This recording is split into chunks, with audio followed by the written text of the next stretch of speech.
How to solve software update problem on TikTok. Hi everyone, this is Max. I hope you are doing great. So let's start without wasting time. So first of all, make sure your device is connected to a stable internet connection. Now go to the Play Store and search for TikTok.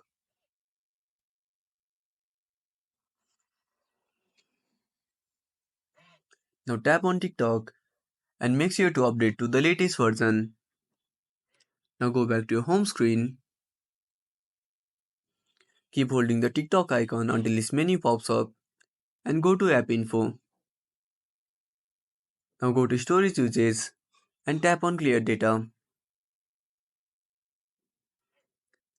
If this doesn't fix your issue, open up your web browser and search for Down Detector. Now open up the first website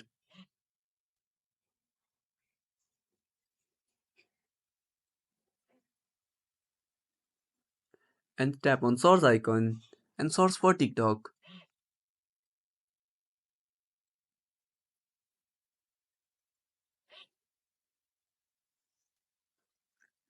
So check if TikTok has server issues in the meantime. If yes, wait for some time until TikTok fix your issue. So that's it. If you found this video helpful, smash that like button and subscribe our channel for more awesome content. Have a burning question or want to suggest a topic? Drop down a comment below. This is Max signing off until next time.